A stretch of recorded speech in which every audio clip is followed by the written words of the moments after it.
It's that time of year again. Today I am headed to my primary care physician for my annual physical, which includes all my standard labs, and the thing that I'm most interested in is my A1c. I'm also going to be requesting 2 additional tests. One is my c-peptide, which will measure how well my body makes insulin, and also my insulin-free test, which will measure how much insulin is in my body at that given time. I'm really curious to see how things pan out this year. For the last 2 years, my A1c has held steady at 5.6, which was dropped down from a previous high A1c of 5.9, which is considered pre-diabetic.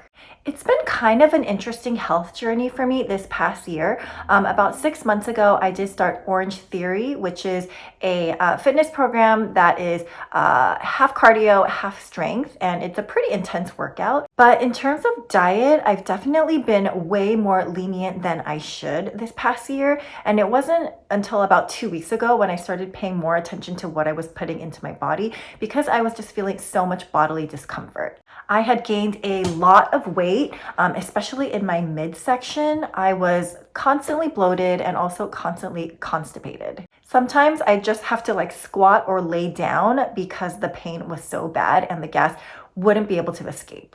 And this is probably TMI, but when the gas finally did release, it was like the stinkiest farts ever. And this had been going on for months and months and months because of my poor diet. So since kind of shaping up in terms of my diet in the last 2 weeks, I have been feeling better. I don't get that super painful gas stuck in my stomach, but the fat in my midsection has not budged, nor has my weight changed. I can't be sure, but it seems like decreasing the amount of red meat that I've been consuming has been helping. So that's probably been one of the biggest changes in my diet the past 2 weeks, is just eating less red meat and more like chicken and fish. And I've been feeling so much better. Anyway, so off I go to see my doctor. I will check in with you when I am done.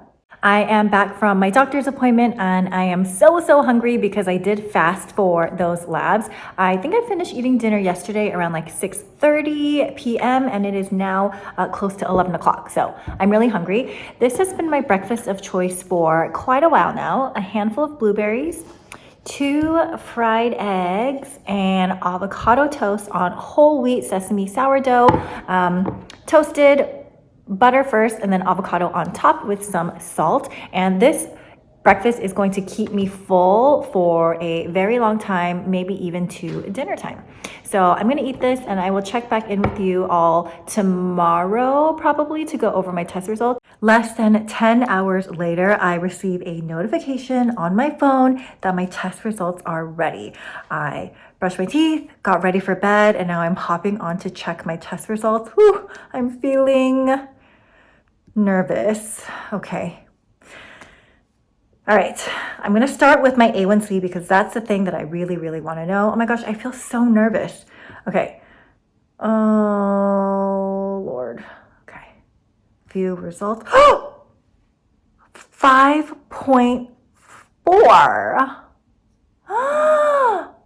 What? I'm shocked. I am so shocked. How do I explain this? Okay, so Orange Theory maybe has made a significant difference.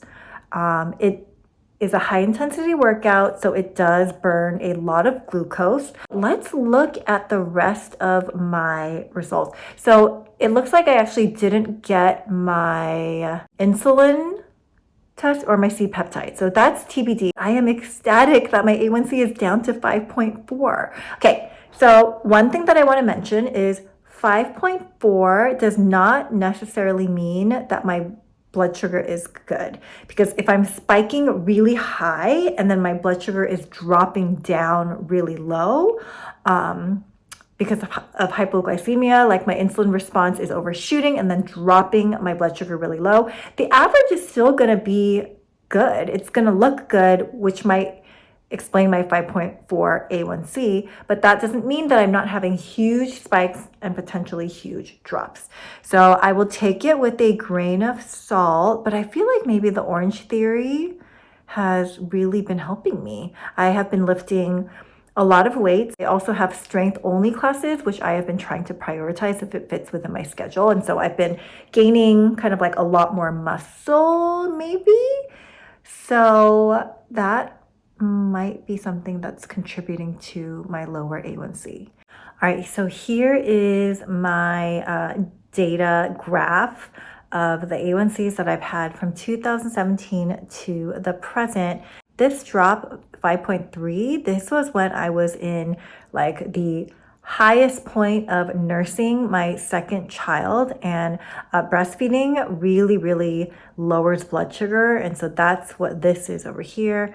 After I stopped nursing, my A1C went back up to 5.6, and now it's at 5.4. All right, it is the next day, early in the morning. Late last night, I received notification that the rest of my test results are in. So here I am before my kids wake up, and I'm gonna go in and check my c-peptide first. Now, remember, a low c-peptide means that my body might be having some trouble making insulin, which might indicate like type 1 diabetes. It's not the test to signify that, but it could be an indicator of something being wrong if your c-peptide is really low. If your c-peptide is really high, it might mean that your body is making too much insulin, thus potentially indicating type 2 diabetes. So let's see, 1.4. All right, let's go to the insulin-free test, which measures how much insulin is in my body. I am hoping that it's low because I had been fasting for these labs. So there should be no food in my system that my body is processing. So I am predicting insulin will be low. So 3, which is right where I want it to be. You can see here my trend from before. I had one very high, I don't even remember this, one very high insulin test, 51. I'm gonna have to look into that. 2017 was before I had gotten pregnant with my first, and I did have to see a reproductive endocrinologist because I was having trouble getting pregnant, and it was there where I was told I was insulin resistant and glucose intolerant. Yeah, and once I found that out, that's when I started making changes in my diet. It was a total shock to me that I had insulin resistance, and I did end up having gestational diabetes twice with both of my pregnancies. So that could be what was happening there. But since then, it's been low, in the green anyway. Okay, let's look at my glucose level and cholesterol. So my overall cholesterol looks normal. My LDL is high. My HDL looks within normal range. Triglycerides are low. I had mentioned that I was eating a lot of red meat, which could be why my LDL is high. Okay, let's see. And look at how high my LDL was, in the past. So since 2017, my LDL has been high. Let's look at my triglycerides trend, because that's an important indicator of health. Again, that March 2017, it looks like just all my labs were not very good. Okay, I want to look at my glucose level, which would indicate kind of like my fasting level, although a true fasting is when you test your blood sugar right when you wake up without any movement, because once you start going, then your body starts releasing glucose to kind of energize you for the day. So let's see, my glucose is at 90. So it was 90 at the time that I had my blood drawn. All in all, good results. I'm happy with it. Just that 5.4 A1C was so clutch, and it just motivates me to continue working out. I have an Orange Theory strength, a lower body strength class today that I'm excited about. I'm gonna keep moving, walking, and yeah. So thank you guys for joining me as I went through my test results here.